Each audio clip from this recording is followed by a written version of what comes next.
para muchos es un tema difícil de hablar cuando decimos la palabra padre, ¿no? Porque tiene un montón de connotaciones esta palabra. Para algunos en el corazón se les hace un nudo cuando uno dice la palabra padre.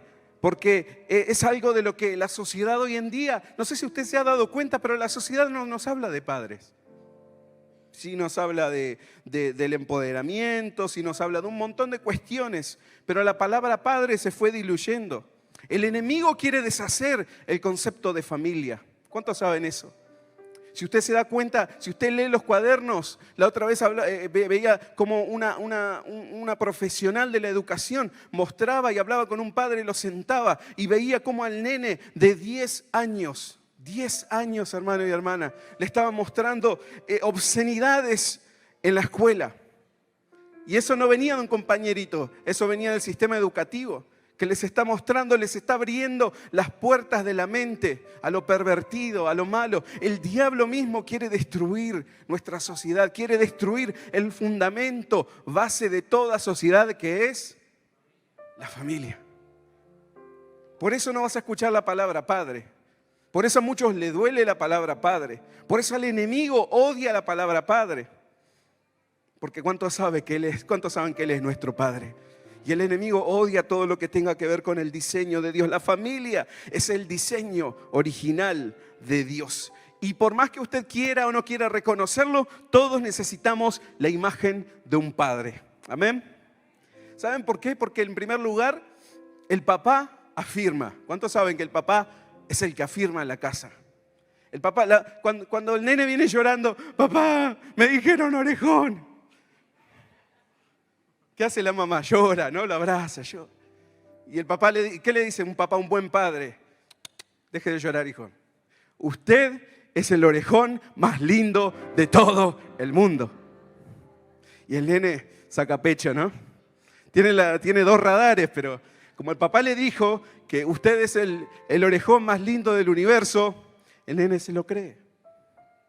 Eso es lo que hace un buen padre. Un padre afirma, un padre da identidad. Fíjese, es así de simple. Fíjese lo que dice Mateo capítulo 3, versículo 17. Y he aquí, se oyó una voz de los cielos.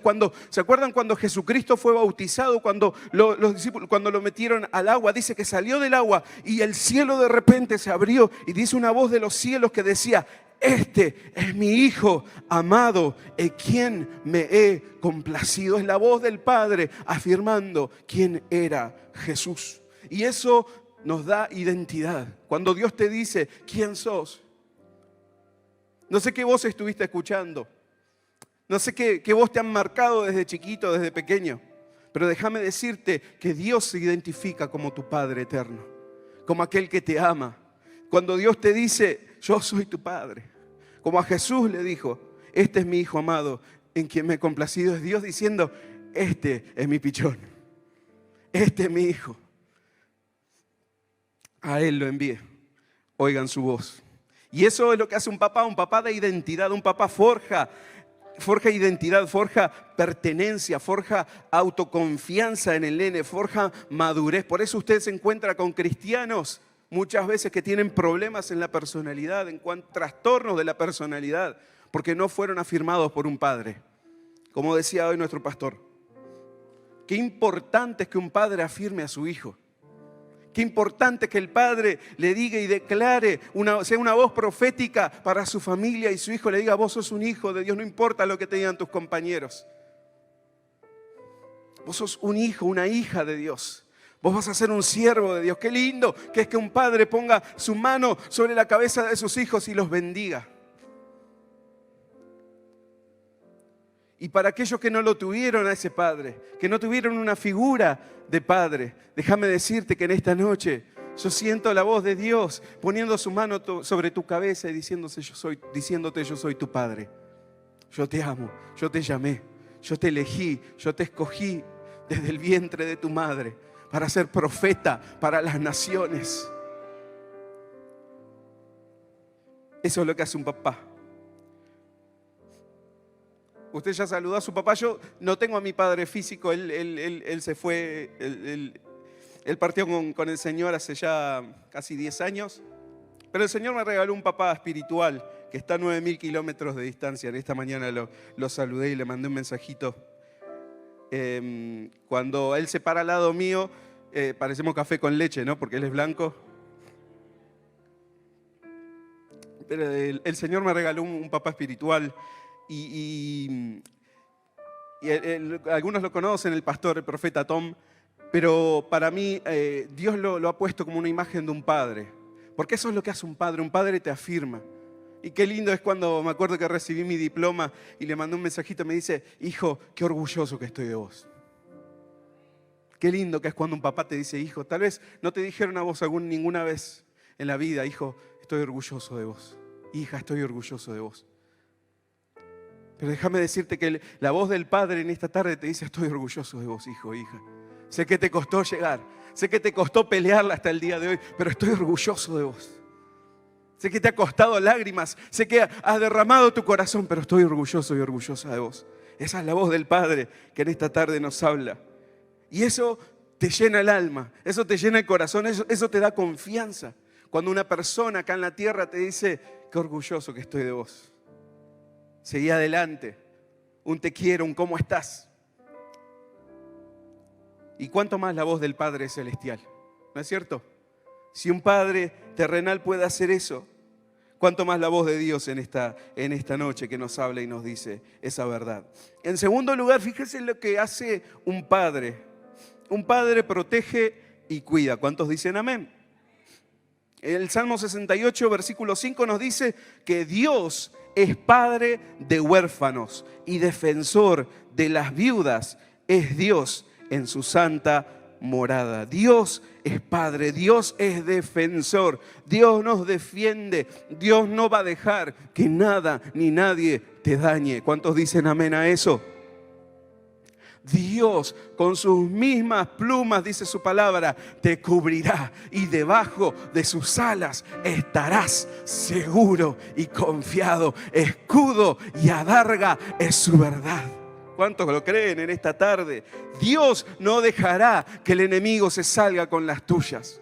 Caerán a tu lado 1000, dice, y 10.000 a tu diestra, mas a ti, pero no se la sabes, mas a ti no llegará. Esa es la palabra de Dios. ¿Cuántos saben que Dios nos va a cuidar siempre? Amén. No importa lo que suceda a tu alrededor, no importa que se caiga la economía de todo el mundo, déjame decirte, Dios es tu protector, Dios es tu amparo, Dios es tu fortaleza.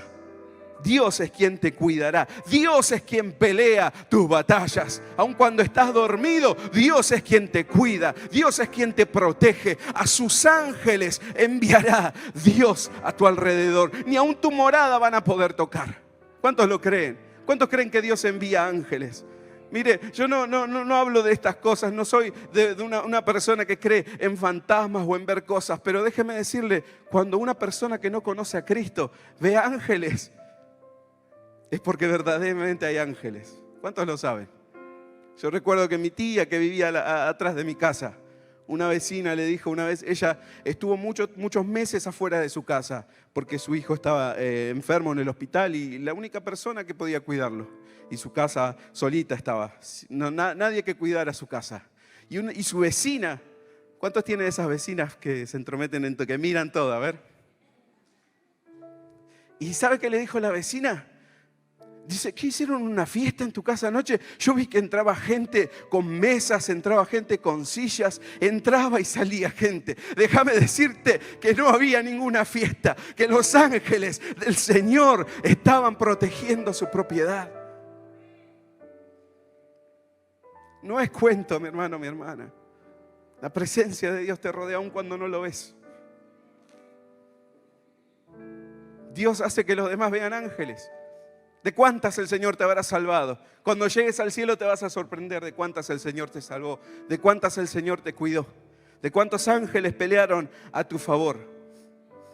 Y resulta que nunca hubo fiesta, nunca hubo nada, nunca hubo una persona. Pero nuestro Dios envía a sus ángeles, como dice su palabra. Amén. Y no van a poder tocar ni siquiera un palito, ni un pasto de tu propiedad, porque Dios es quien te cuida. Amén. Y yo declaro esa protección de ángeles de Dios sobre tu vida. Aun cuando caminás, mi hermano, mi hermana. Y si no, agarrás la Biblia que tenés debajo del brazo y se la tiras en la cabeza. Como decía ayer Sergio, la espada del Espíritu.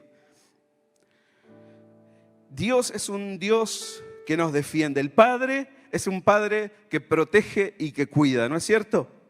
Padre, usted cuida a su familia, usted protege a sus hijos a toda costa, ¿no es cierto? En tercer lugar, el Padre disciplina. ¿Cuántos dicen amén? Y ahí se cayó todo el mundo. Ahí no suenan tantos los amenes. El Padre, un buen Padre al menos, es un Padre que disciplina. Fíjese lo que nos dice Proverbios capítulo 3, versículo 11. Le voy a dejar que lo busque. Proverbios capítulo 3, versículo 11. Proverbios 3, 11. Nos dice: no menosprecies, hijo mío, el castigo de Jehová. ¿Cuántos dicen amén? Ni te fatigues de su corrección. Y esto es lo que me gusta, porque Jehová al que ama, y el pastor hablaba de esto en esta mañana, porque Jehová al que ama castiga, como el Padre al Hijo a quien quiere. Ninguno dice acá, qué lindo, hoy me toca castigo, ¿no es cierto? ¿O cuántos decían, qué lindo, hoy me toca la disciplina en casa? ¿Recuerda usted cuál era el método de disciplina en su casa? Nada, todos eran ángeles acá. ¿Cuántos conocían la varita? A ver, la varita mágica esa, la finita que picaba, ¿no? La chancleta. Esa chancleta voladora, ni un dron, parecía un dron, ¿no? Llegaba a su objetivo. Alambre, no, hermano. Eso ya era más duro. Yo me acuerdo que en la casa de un tío había una caña de bambú y brillaba la caña esa de bambú.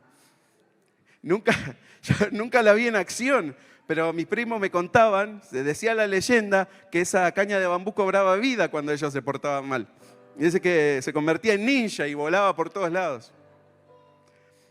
No sé, escuché por ahí algún método también de arrodillar en maíz, ¿no? Ya, medio cruel, ¿no? Los hacían orar.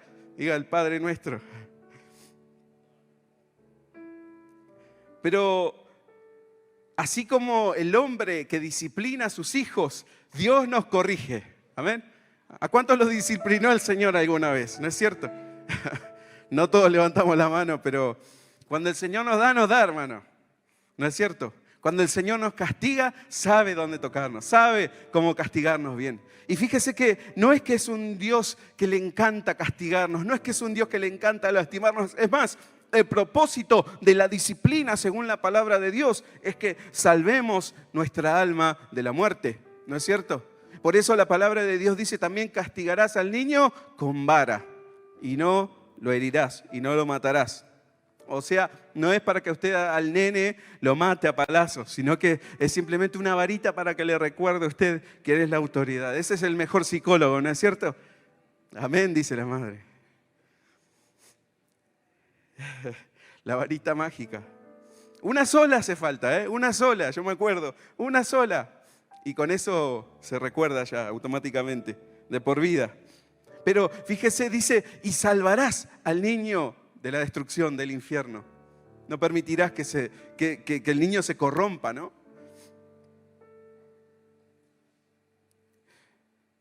Tal vez usted, si ha tenido un buen padre, haya sido corregido por su padre, ¿no es cierto?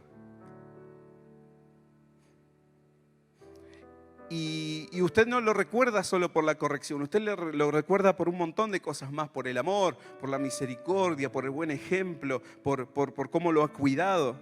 Es así nuestro Dios. Dice: Dios al que ama, castiga.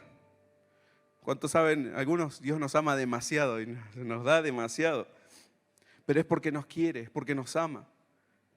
Y lo mismo aquí en la tierra.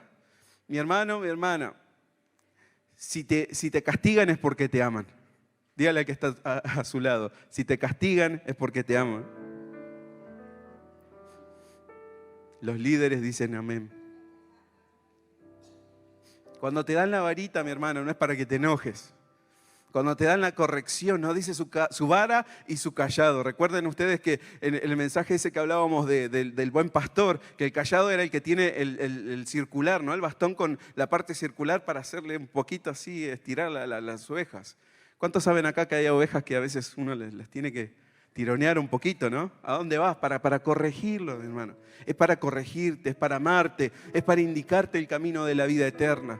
Porque si dejamos que sigas como estás, te vas a ir a la perdición. Pero si te corregimos, es porque te amamos. Amén. Si se te corrige, es porque hay misericordia sobre tu vida, es porque se te ama, es porque se te quiere, es porque Dios quiere indicarte algo mejor. Es porque tal vez vos no estás viendo correctamente y necesitas que el buen pastor te corrija, que el buen pastor te saque del camino a la perdición y te traiga vida. Dice Jehová, al que ama castiga, como el padre al hijo que quiere. Eso es lo que hace un papá, un buen padre. El padre disciplina y los padres dicen, amén. Y por último, ¿qué hace un padre? Un padre provee, ¿no es cierto? Muchas veces reducimos la figura del padre y la sociedad ha reducido la figura del padre a la provisión simplemente. Pero fíjense lo que nos dice en Mateo capítulo 7, versículo 11. Pues si ustedes, siendo malos, saben dar buenas dádivas o buenos regalos a vuestros hijos, ¿cuánto más vuestro Padre que está en los cielos dará buenas cosas a los que le piden? ¿Cuántos saben que Dios da buenas cosas a los que le piden, a sus hijos? Dios es un Dios que provee. Mi hermano, mi hermana, nada te va a faltar. Nada te va a faltar. En el peor momento de necesidad, déjame decirte que Dios es tu proveedor. Amén. Que en el peor momento de tu vida, cuando vos a veces estás contando los días para pagar la factura, déjame decirte que de una manera o de otra Dios proveerá. De una manera o de otra Dios suplirá. Y no te faltará para cancelar tus deudas, no te faltará para viajar, no te faltará para satisfacer tus necesidades. Dios es nuestro proveedor. Amén. Pero fíjese, a este padre le encanta que le pidan. Dios es un Dios que le sabe dar buenos regalos a los que le piden. Amén. ¿Cuántos cristianos que hoy en día se quejan y dicen, Dios no me da esto, Dios no me da aquello? Pero ¿cuántos de nosotros le pedimos al Señor? ¿Cuántos de nosotros doblamos nuestras rodillas? ¿Cuántos de nosotros invocamos al Señor? O a veces pensamos que son 5 minutitos, Señor, dame esto, dame aquello. Chau, amén. Y me tiro a mirar Netflix. Pero pedir va mucho más allá que eso. Pedir, implorar, rogar, Señor, no te voy a soltar hasta que me bendigas, como le dijo Jacob. Señor, no te voy a soltar hasta que me des tu bendición. Eso es lo que hace un hijo de Dios, amén. Y Dios, que es un Dios que sabe dar buenas cosas, nos dará todo lo que necesitamos. Y fíjense que, hablando de esto, Jesús nos dio el mejor modelo de relación de padre e hijo. Fíjese que Jesús usó frases como la siguiente, como en la casa de mi padre, decía, hay muchas moradas. Jesús hablaba de su padre. Era un hijo con una buena relación de padre. Dice que les enseñó a sus discípulos a orar él. ¿Cómo se llamaba la oración que Jesús les enseñó? Padre nuestro. ¿Se acuerda? Padre nuestro que estás en los cielos. Dice Jesús, ¿se acuerda cuando de chiquito se había perdido? Y dice que lo encontraron en el templo enseñando. Y dijo, en los negocios de mi Padre es necesario estar. Dijo también Jesús en otra ocasión, es necesario que el Padre sea glorificado. Es necesario hacer la voluntad de mi Padre. Es necesario que yo me vaya para que el Padre les envíe otro consolador. Fíjese, esa es una buena relación de padre e hijo. Un hijo que obedece, un padre que recompensa. Y para terminar en esta tarde, esta reflexión, quiero hablarles acerca de una parábola, una historia. ¿A cuántos les gustan las novelas? A ver. Pero no las novelas de las 3 de la tarde, el género literario de las novelas, ¿no? Una buena novela. Más allá de la novela que usted ve a las 4 de la tarde. Una novela, ¿no?, que lo atrapa. Y fíjese esta historia que hablaba acerca de un muchacho que se perdió. Y esta historia era como una novela que Jesús le contó a sus discípulos. La historia dice que para ilustrar una enseñanza de que Jesús le estaba hablando acerca del reino de Dios, les contó la siguiente historia. Dice que un hombre tenía 2 hijos. ¿Cuántos hijos tenía? El hijo menor le dijo al padre, quiero la parte de mi herencia ahora, antes de que mueras. Entonces el padre accedió a dividir sus bienes entre sus 2 hijos. Pocos días después dice que el hijo menor empacó sus pertenencias, se mudó a una tierra distante donde derrochó todo su dinero en una vida desenfrenada. Y al mismo tiempo que se le acabó el dinero, dice que hubo una gran hambruna en todo el país. Le empezaban a sonar las tripas al chico. Y dice que comenzó a morirse de hambre y convenció a un agricultor local de que lo contratara, y el hombre dice que lo envió al campo para que le diera de comer a sus cerdos. Y fíjese que en la cultura judía el cerdo era considerado un animal inmundo, no se podían acercar. Fíjense que terminó en la peor inmundicia este muchacho. Dice que tenía tanta hambre que deseaba comer la comida de los cerdos. Y cuando finalmente entró en razón, se dijo a sí mismo: en casa, hasta los jornaleros, hasta los empleados de mi papá tienen comida de sobra, y yo acá estoy muriéndome de hambre.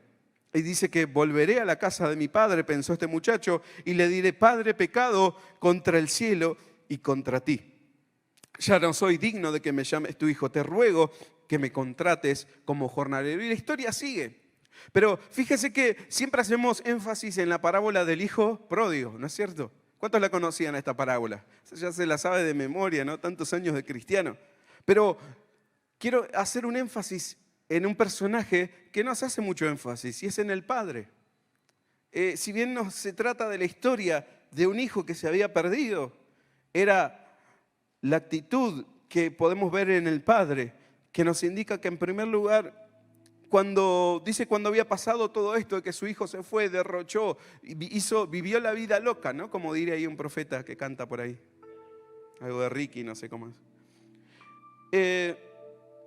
Y dice que la actitud del padre fue distinta. Fíjese lo que sucedió cuando este chico decidió volver a la casa de su papá. ¿Qué haría usted si su hijo hiciera eso? Entonces dice que el padre llamó y mandó que lo golpearan a su hijo a palos. No, dice que entonces regresó a la casa de su padre, y cuando todavía estaba lejos, su padre lo vio llegar. Y lleno de amor y de compasión, corrió hacia su hijo, lo abrazó y dice que lo besó. Y su hijo le dijo: Padre, he pecado contra el cielo y contra ti, y ya no soy digno de que me llamen tu hijo.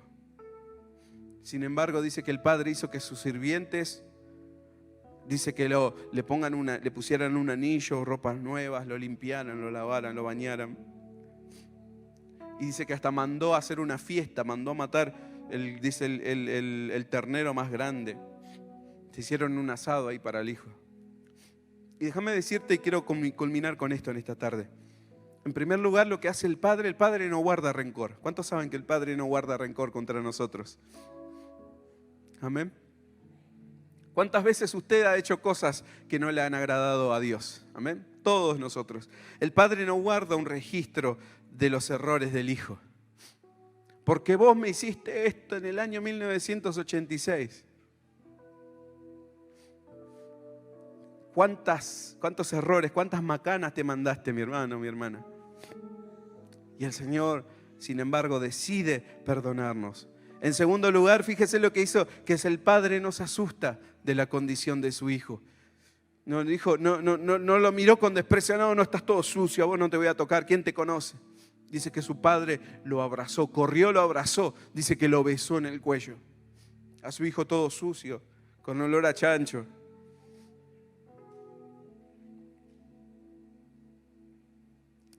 En tercer lugar, el padre es un padre que nos espera con paciencia. ¿Cuántos saben que Dios nos tiene paciencia acá en este lugar? Mire el que está a su lado, a ver por un segundo. A esa persona, así tal como es, Dios le tiene paciencia. Así que téngale usted también paciencia al que está a su lado. Porque Dios nos tiene paciencia. ¿A cuántos le falta la paciencia a veces con la gente, no es cierto? A todos nos falta la paciencia muchas veces, pero Dios dice su palabra que es un Dios paciente, que nos espera, que nos ama, que espera a que nosotros cambiemos. Y nos quiere cambiar, Dios nos quiere transformar, Dios nos quiere limpiar, Dios tiene planes increíbles para nuestras vidas. Por eso nos tiene paciencia, porque para Dios sería fácil hacer un chasquido de dedos y que desaparezcamos. Este no aprende más, chau. Eso es lo que haríamos nosotros, ¿no? Si usted tuviera superpoderes, ¿qué haría? ¿Cuántos desaparecerían, no? Como aquel que dijo, Dios, quita el mal de este mundo. ¡Puf! Y desapareció. Ya a algunos les va a llegar la revelación cuando llegue a su casa. Dios también es un padre que restituye lo que el hijo perdió. Fíjese que, ¿se acuerda qué hizo el padre? ¿Qué le pidió el hijo? Dame lo que me corresponde de mi herencia. Y dice que también se terminó gastando todo el dinero. El hijo se gastó todo, se gastó absolutamente toda su herencia. ¿Y usted qué haría con eso? ¿Qué haría si su hijo le gasta toda la herencia? Le gasta todo lo que usted tiene en la cuenta bancaria. Fíjese lo que hizo este padre. Dice que este padre le dio un anillo, le dio una túnica nueva, le dio ropajes nuevos, hasta le preparó un banquete. Eso es lo que hace Dios, mi hermano, mi hermana. A pesar de que lo perdiste tal vez todo en la vida, Dios te restituye, Dios te bendice, Dios te corona de favores y de misericordia, aunque no lo merezcas, porque Él es un Dios y un Padre bueno para con nosotros. ¿Cuántos dicen amén? Eso es lo que hace un buen padre. Fíjese que el padre dice que lo recibió, lo abrazó y le preparó una fiesta. Eso es lo que hace nuestro Padre para con nosotros. Yo te invito a que te pongas de pie en esta tarde para ir culminando.